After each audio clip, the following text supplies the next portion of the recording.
hadis Nabi Shallallahu Alaihi Wasallam itu bahwa al-mu'minul qawiyyu khairun wa ahabbu ilallahi minal mu'minid dhaif, bahwa mukmin yang kuat itu lebih disukai, mukmin yang al-mu'minul qawiyyu khairun itu lebih baik daripada dan lebih dicintai oleh Allah Subhanahu wa taala. Mukmin yang kuat itu lebih baik dan lebih dicintai Allah. Artinya apa? Bahwa sepatutnya kita ini menjadi pribadi yang kuat secara fisik dan juga harus menjadi kuat secara rohani. Mengapa demikian? Karena kita tidak tahu bahwa sesungguhnya ke depan akan apa saja yang terjadi dalam kehidupan kita. Bagi yang ingin berkeluarga misalkan, harus menyiapkan hatinya, harus menyiapkan materinya, tetapi ingat, dia juga harus menyiapkan bahunya untuk menjadi pemimpin dalam rumah tangganya. Begitu pula kita yang kemudian teman-teman sekalian, sahabat pemuda Indonesia, pemuda muslim Indonesia yang hari ini masih misalkan sendiri, misalkan Anda harus punya kekuatan secara jasmani dan juga rohani dan tentunya juga materi. Secara jasmani kita harus menyiapkan fisik kita. Fisik kita untuk apa kita siapkan? Toh kita hampir setiap hari kurang pekerjaan dan lain sebagainya. Ingat bahwa fisik kita dibutuhkan manakala kemudian ingin membantu orang lain. Dalam hal berbuat kebaikan adalah kita bukan lagi melihat pada siapa yang kita tolong, tetapi selama ia adalah manusia, maka patut untuk kita tolong, untuk kita bantu.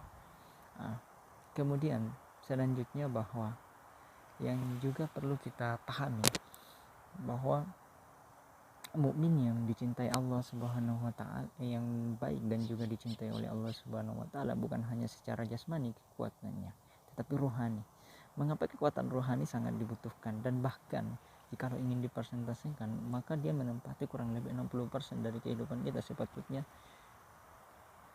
diisi dengan hal-hal yang bisa menyehatkan rohani kita, hati kita. Mengapa teman-teman sekalian? Karena sesungguhnya jikalau hati kita kemudian bersih, maka semua aktivitas kita itu akan menjadi lebih mudah. Mengapa lebih mudah? Karena setiap aktivitas kita tidak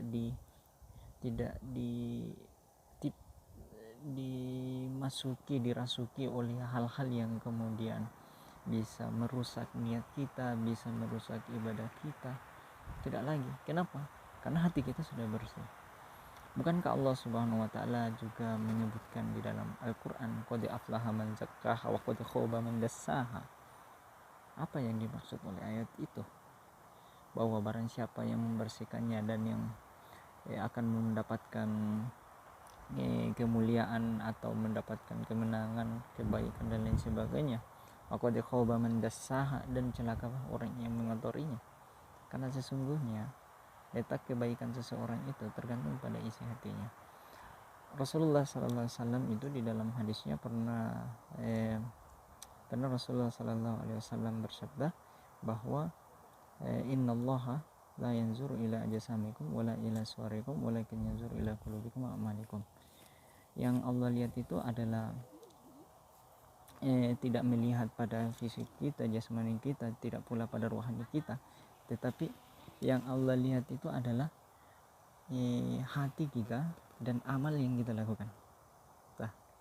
Coba, yang Allah lihat itu adalah hati dan amal kita. Artinya bahwa apa yang ada dalam hati itu menjadi penentu dari apa yang kita lakukan.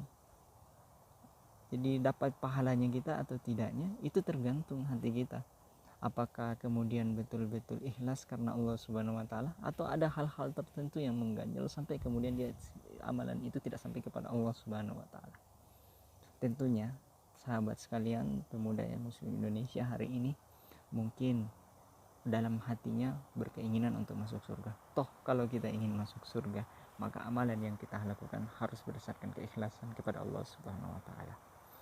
Semoga Allah Subhanahu wa taala senantiasa memberkahi kehidupan kita, membuat kita senantiasa memiliki hati yang qalbun salim, selamat qalbun salim, yakni hati yang selamat dari sifat dengki, iri, dan beberapa sifat-sifat lainnya yang bisa merusak hati kita.